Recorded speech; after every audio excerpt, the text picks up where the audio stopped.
What's up, guys? How's it going? Listen, I did a video on these Nashville pros, and I was just getting started. Like, I was 20 minutes into this video. I was just getting started. So I didn't get to mention a lot of things that I'd like to mention about these Nashville pros. And so I'm making the part 2 of this video to bring up all the points that I didn't even get to bring up. I didn't even get to bring up all my points in the last video. So I'm going to keep going on this one and talk about how these guys who, they're Nashville pros, and listen it's how a pro uses overdrive. This is what a pro uses. Look at a pro rig. Look at my pro pedal board. And every time I see this, I go, wait, what? What's the big deal? Well, this is how a pro makes an amp. Puts a 57 in front of a cabinet. This is a pro pedal board. It's an overdrive, a reverb, and a EQ pedal. I'm going, okay, but this thing is that these pros talk down to you.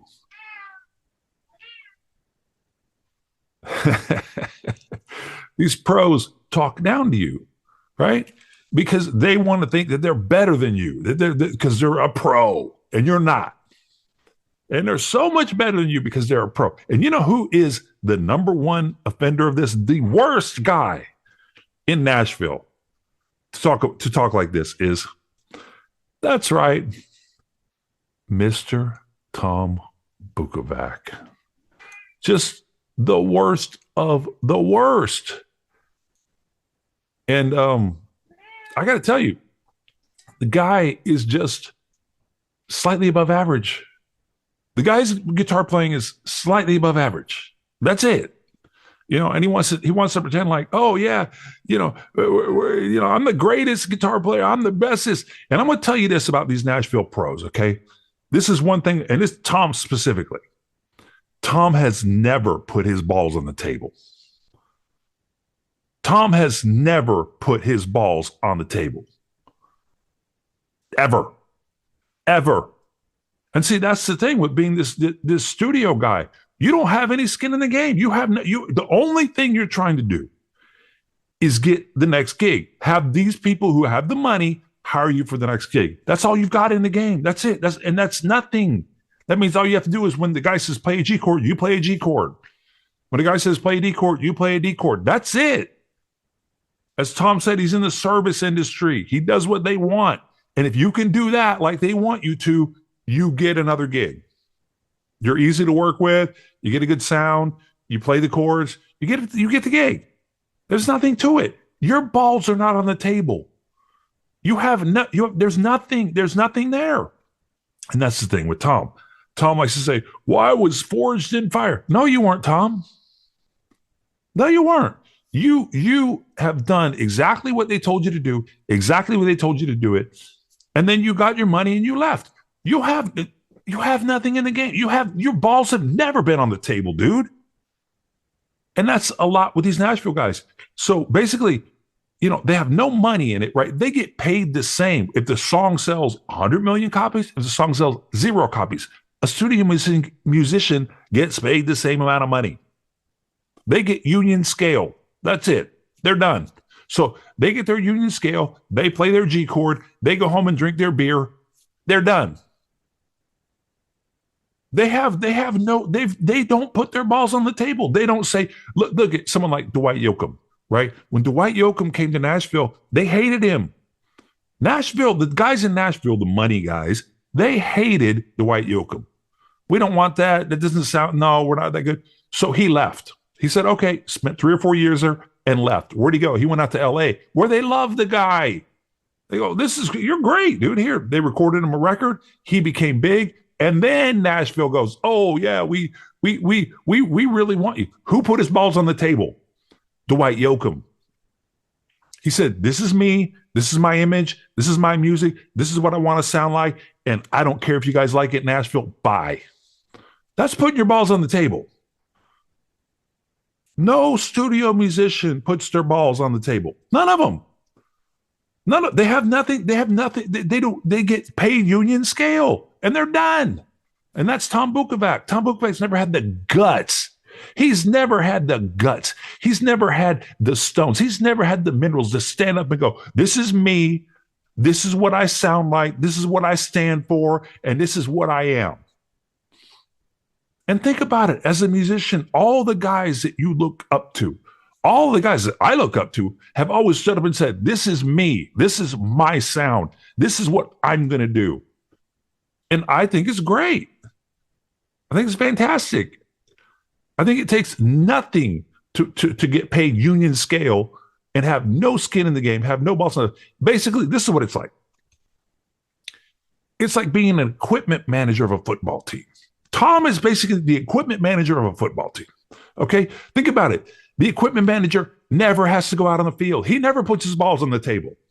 He doesn't go out on the field. He doesn't get hit. He doesn't have to catch a ball. He doesn't have to run up the field. He doesn't have to be in shape. He doesn't have to do anything except what? Make sure the uniforms are clean.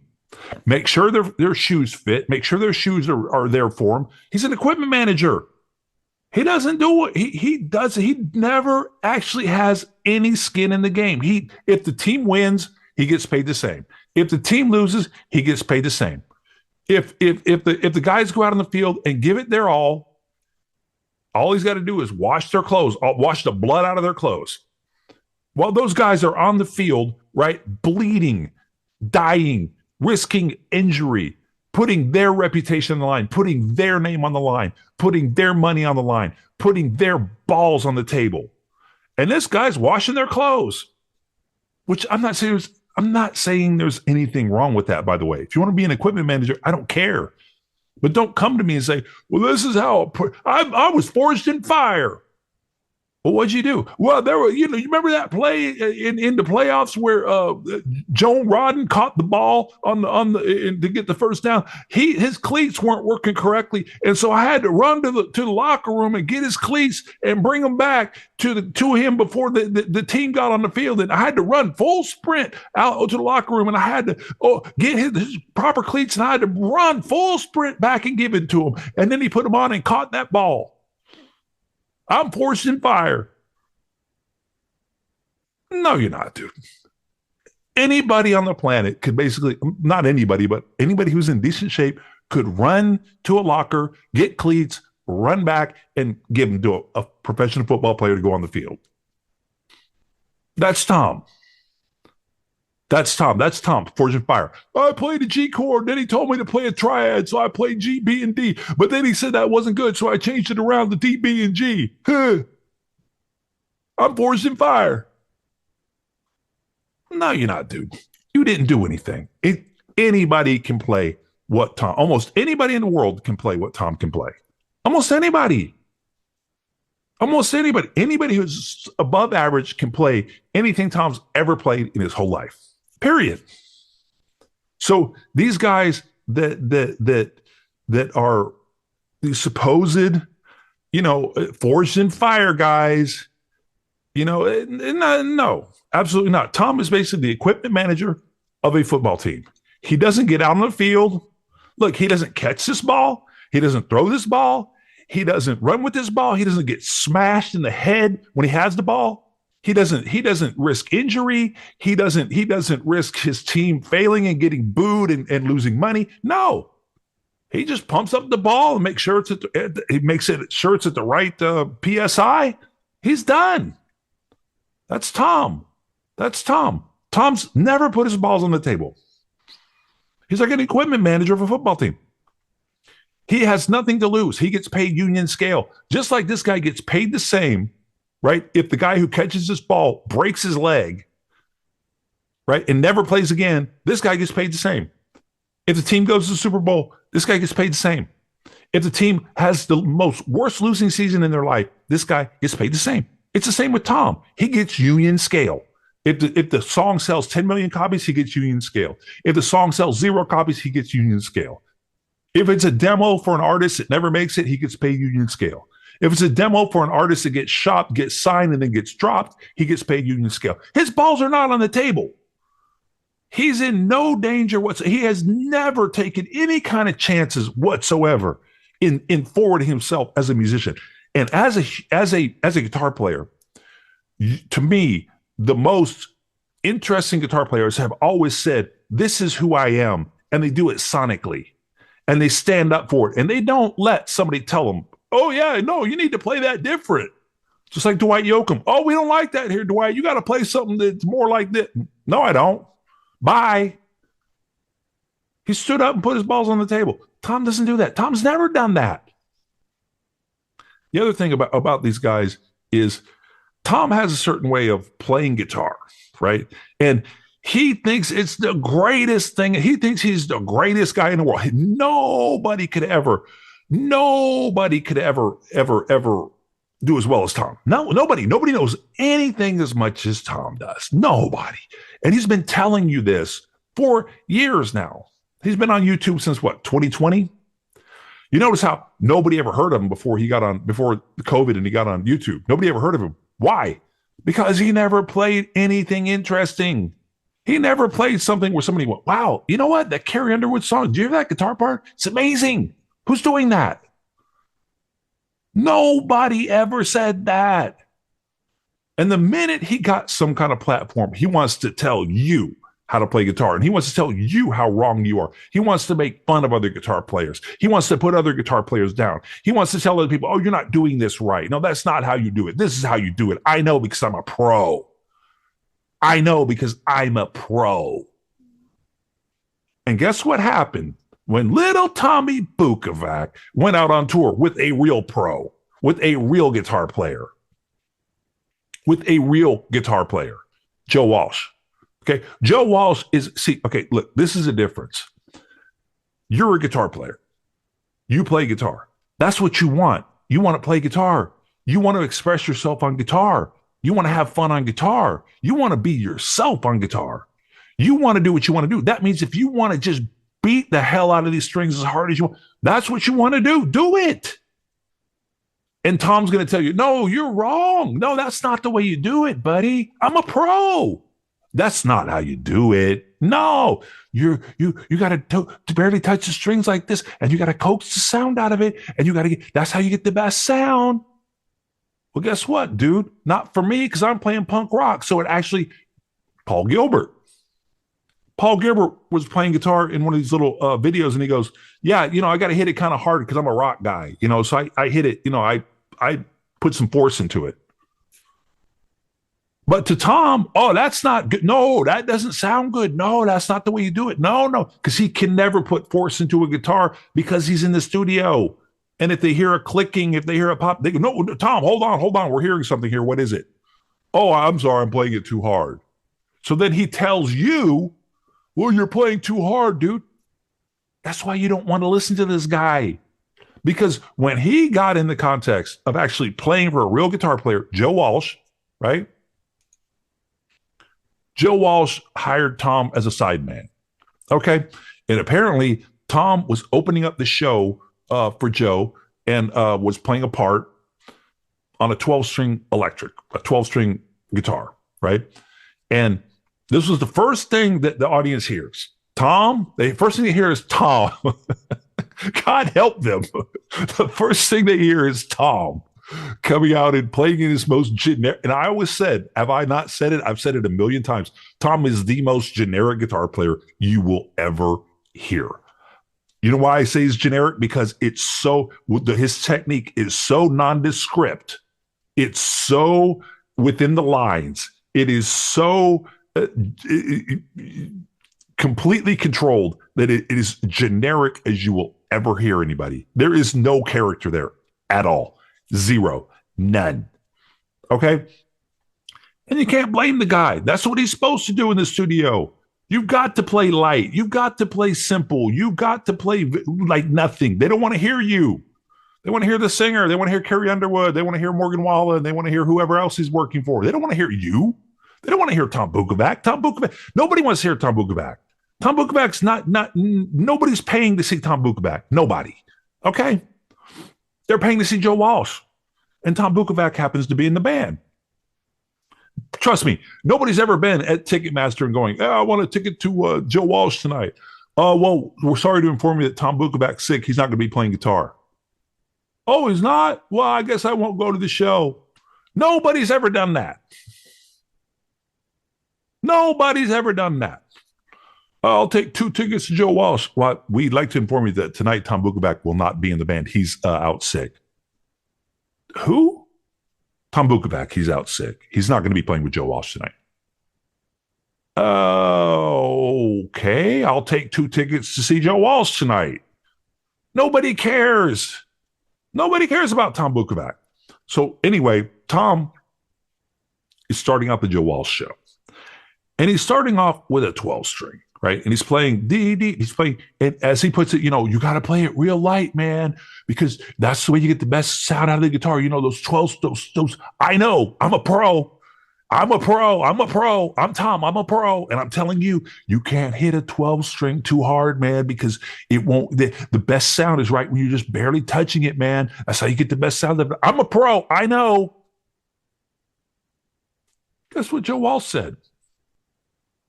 Tom went to go talk to Joe Walsh because he thought Joe Walsh didn't like him, which Joe Walsh probably didn't like him. You can't blame Joe Walsh for that.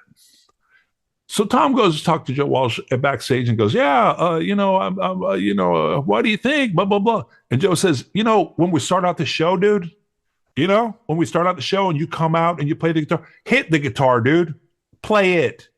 You're out there like a whisper. We're playing for a huge crowd. We're coming out. We're here. And you playing like nothing.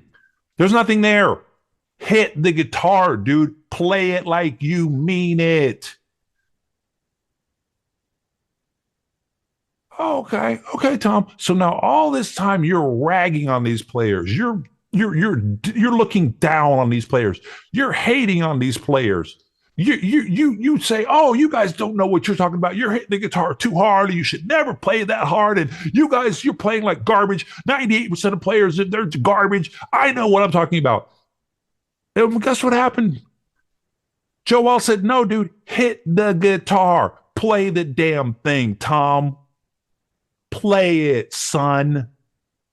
Don't coax the sound out of it. Don't play it like a butterfly wing on the string. Walk out there like you have some balls and play the guitar, son. And Tom in this article is like, well, that's something in this interview is like, well, that's something I really didn't want to hear, man, but it was a tough truth for me. And the guy's in his 50s. The guy hears this when he's in his 50s. He didn't know this until he's in his 50s. I put out a video years ago where I said, if you want to play like Stevie Ray Vaughan, you play with conviction. You hit the guitar. You commit to those notes. I knew this. I was a little kid. I was a little kid and started hitting a guitar. I knew if you want to get people excited, you walk out and you play the guitar with some commitment. You commit to the notes. And that doesn't mean playing every single note with just the perfect amount of tension and barely touching it because that's the best sound. But Tom will tell me, oh, you're wrong. You're nothing. You're nobody because I'm a pro and I know. Well, Tom, it's apparent from your experience that you don't know everything like you think you know it. Because when you actually got faced up to with a real guitar player, with a normal guitar player, a good guitar player, a songwriter, a musician, an artist, and he told you, what did he tell you, Tom? Play the guitar, son. Hit it. Play it. Make it jump. Let's hear some sound come out of this thing so we can start our damn show, boy. Right? So that's why you don't want to listen to these guys because they're very limited in what they do. They're very specialized guitar players. They're very limited in what they do, these studio guys. And you are a guitar player. You're a guitar player. So what you want to do is you want to find your own style. You want to do your own thing. You want to get your own sound. And the other thing is you get to do it. This is fun. This is great. These are good times, man. Coming up with let's say some friends of mine had a song called Bar Slut. They thought it was funny to sing about a bar slut. You know, the song would never get signed, would never get put out, would never be a hit. They didn't care. They had fun singing about a bar slut. That's what music is. It's you going in and having fun with your sound. It's you playing something that you like. Communication breakdown. Da da da da da da da da. I mean, it's you hit it hard. Think about Pete. What's his name? Townsend hits the guitar so hard he whips his hand around like this. Wow. He's having fun. He's living. He's enjoying the sound. He likes the sound of hitting a guitar. Paul Gilbert likes the sound of playing hard. It's rock. Enjoy yourself. You don't have to live underneath the parameters that these studio guitar players have. You're not in the service industry. You're not in the service industry. You are playing your guitar. Enjoy yourself. Do what you want to do on it. And outside of just listening to these guys as like a novelty, just to, just like it's a novelty to look at this guy, washing the clothes. He's washing clothes. It's a novelty. Well, I wash these guys' clothes.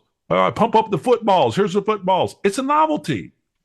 He's not putting his balls on the table. He has nothing to win or lose if the team wins or lose. He has nothing to do with the game. It's the same with Tom. Tom never puts his balls on the table. When you play guitar, you better put your balls on the table. Okay? I'm just telling you, when you play guitar, you better be committed to your notes. You better be committed to your performance. You better be committed to what you're doing. Okay? That's what you want. You don't want a situation where it's like, it doesn't matter. No, you want to, what's the guy said? He wants his drummer to play every beat like somebody's got a gun to his head. You want to be committed to what you're playing. You want to have your skin in you want to be the guy. That's what you want when you're playing guitar. That's why you don't listen to these studio guys. All right, guys, that's it. I'll see you next time.